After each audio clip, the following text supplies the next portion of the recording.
মধ্যপ্রাচ্য পরিস্থিতি নিয়ে কথা বলতে অতিথি হিসেবে আমাদের সঙ্গে যুক্ত হচ্ছেন নিরাপত্তা বিশ্লেষক অবসরপ্রাপ্ত মেজর জেনারেল ডক্টর মনিরুল ইসলাম আকন্দ। যমুনা টেলিভিশনের রাতের বাংলাদেশে আপনাকে স্বাগত জানাচ্ছি জনাব মনিরুল ইসলাম আকন্দ।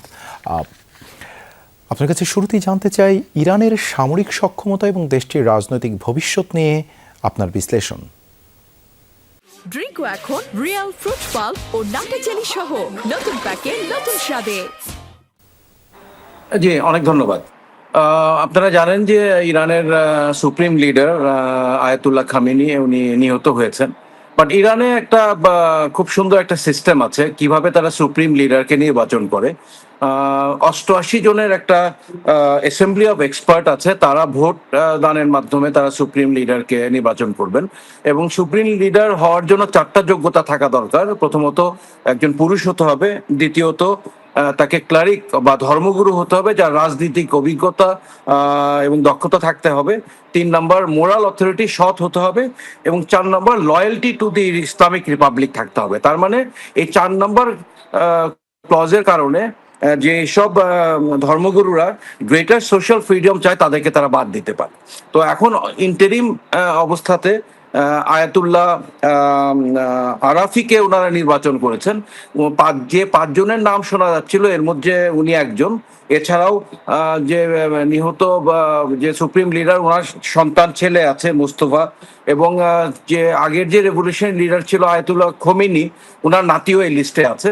সো এখন এই ইন্টারিম কাউন্সিলটা তারা এই শাসন ব্যবস্থা করছে এবং ওখানে supreme leader is the most powerful. ওদের ইরানের প্রেসিডেন্ট হচ্ছে নাম্বার 2 ইন দি হায়ারকি, এবং সুপ্রিম লিডার হচ্ছে সশস্ত্র বাহিনীর কমান্ডার, এবং 3টা যে সরকারের অঙ্গ এক্সিকিউটিভ, লেজিসলেটিভ এবং জুডিশিয়ারির প্রধান হচ্ছে সুপ্রিম লিডার। সো আমার মনে হয় যে মার্কিন যুক্তরাষ্ট্র ওই ভেনেজুয়েলার ফরম্যাটটা এখানে ফলো করবে। তারা প্রধান লিডারকে ডিক্যাপিটেট করেছে। ভেনেজুয়েলা যেরকম মাদুরোকে ধরে নিয়ে গেছে এবং ওরই গভর্নমেন্ট এখন চলমান আছে। আমার মনে হয় এই ফরম্যাটেই তারা হয়তো যাবে। নতুন একটা সরকার গঠিত হওয়ার পরে, নতুন যে সুপ্রিম লিডার নির্বাচিত হওয়ার পরে, তখন তারা বেশি মার্কিন যুক্তরাষ্ট্রের কথা অনুসারে তারা কাজ করবে। বাট এগেন এটা বলাও ডিফিকাল্ট, বিকজ ইরান অত্যন্ত একটা গর্বিত জাতি, প্রায় প্রাউড নেশন। তাদেরও যথেষ্ট সামরিক সক্ষমতা আছে। ওয়ার্ল্ড স্ট্যান্ডিং এ ওরা 16th, যেখানে ইসরায়েল হচ্ছে 15th, এবং তাদের নিজস্ব ডিফেন্স ইন্ডাস্ট্রি আছে। তারা চাইলে কিন্তু যুদ্ধটা আরো প্রলম্বিত করতে পারে।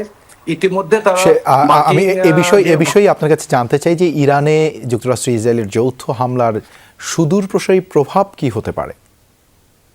যে আমাদের নেইবারিং রাষ্ট্রগুলোর প্রতি আমাদের কোনো আক্রোশ নাই, আমরা আমাদের শত্রু মার্কিন যুক্তরাষ্ট্রের বেসগুলোকে আমরা আক্রমণ করছি।